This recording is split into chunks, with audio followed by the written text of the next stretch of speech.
আমাদের জবাব দাও, জবাব তোমায় দিতে হবে। ধর্মতলায় আশা কর্মী ও আইসিডিএস কর্মীদের ওপর রাজ্য পুলিশের নির্মম অত্যাচার ও তাদের গ্রেপ্তারের প্রতিবাদে আশা ও আইসিডিএস কর্মীদের পথ অবরোধ ও বিক্ষোভ মিছিল আরামবাগে। মঙ্গলবার আরামবাগ শহর জুড়ে বিক্ষোভ মিছিলের পর আরামবাগের গৌরহাটি মোড় এলাকায় রাজ্য সড়ক অবরোধ করে তারা। তাদের দাবি 2024-এর রাজ্য বাজেটে মুখ্যমন্ত্রী মমতা বন্দ্যোপাধ্যায় লক্ষ্মীর ভান্ডার সহ বিভিন্ন প্রকল্প ও পেশার জন্য বেতন ও টাকা বাড়ালেও তাদের জন্য কোনো রকম বেতন বাড়ানো ঘোষণা করেনি। তারা যেহেতু গ্রামে গ্রামে ঘুরে মানুষের স্বাস্থ্য ও শিক্ষার পরিষেবা দেন, তাই সরকারের উচিত ছিল তাদের বেতন বাড়ানোর। সেই দাবি তুলে প্রতিবাদ জানাতে গতকাল কলকাতার ধর্মতলায় আন্দোলনে শামিল হয় রাজ্যের বিভিন্ন প্রান্তের আশা কর্মী ও আইসিডিএস কর্মীরা। অভিযোগ, গতকাল সেই আন্দোলনে রাজ্য পুলিশ সেই মহিলাদের ওপর নির্মম অত্যাচার করে, সাথে তাদের মধ্যে 50 জনকে গ্রেপ্তার করে নিয়ে যায়।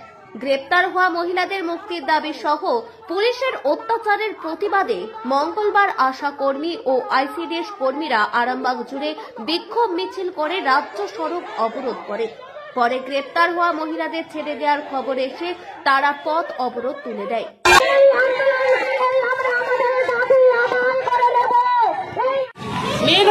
আমরা 19 সালের পর থেকে দিদি আমাদের কোন রকম ভাতা বৃদ্ধি করেনি।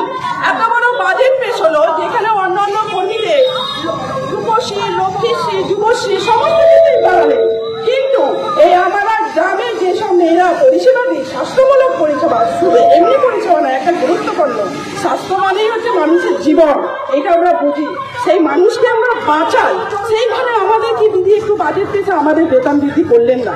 এই জন্য আমাদের দিদির প্রতি ধিক্কার। কেন দিদি আমাদের কথা বিবেচনা করলেন না? আমরা কি দিদির কর্মী নয়? মাননীয় মুখ্যমন্ত্রীর উপর আমার কোনো রাগ নাই, কিন্তু আমাদের কথাটা বিবেচনা করা তার দরকার ছিল। আর হচ্ছে 19 সালের পর থেকে আমরা যেই দেশটা করে ডিউটি করি, সেই দেশটাও তখন তো আমরা পাইনি। তাহলে আমাদের প্রশ্ন, দেশটা কি একবারে শূন্য হয়ে গেল অর্থের দিক দিয়ে? আমরা কি যে দেশটা করে ডিউটি করব সেই দেশটাও কি আমরা পাবো না? তাহলে পয়সাগুলো যাচ্ছে কোথায়? এইটাই আমাদের প্রশ্ন। অথচ দেখুন, আমরা কিন্তু কোনো কাজ অর্ডারে, যে সমস্ত কাজ অর্ডারের বাইরেও আমরা কিন্তু কোনো কাজ করবো না এখনো পর্যন্ত আমরা বলি না। আমরা সমস্ত কাজটা নিজের জীবনকে বাজি রেখেও আমরা কিন্তু পরিষেবা মানুষের দিচ্ছি, কিন্তু অর্থের দিক দিয়ে আমরা একদম জিরো। কেন কেন কেন্দ্রই বলুন রাজ্যেই বলুন, আমাদের কেন বেতন বৃদ্ধি করলেন না?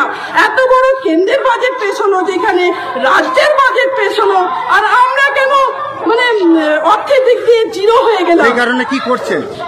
এই কারণে আর গতকাল ধর্মতলায় আশা আইসিডিএস কর্মীদের ওপর আন্দোলন করার জন্য যে নির্মম অত্যাচার করলেন, একদম আমরা অবাক হয়ে গেলাম।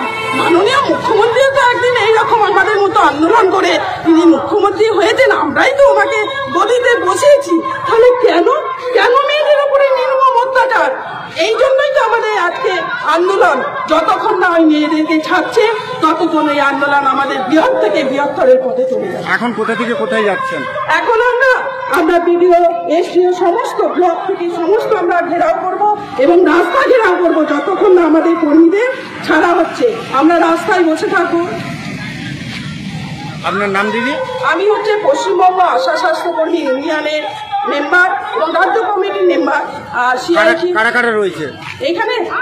5-6টা ব্লকেরই মেয়ে এখানে আজকে সব আশা আইসিডিএস, শুধু আশা না, আশা আইসিডিএস যৌথভাবে আমরা এটা আন্দোলনটা করছি। ধন্যবাদ দিদি।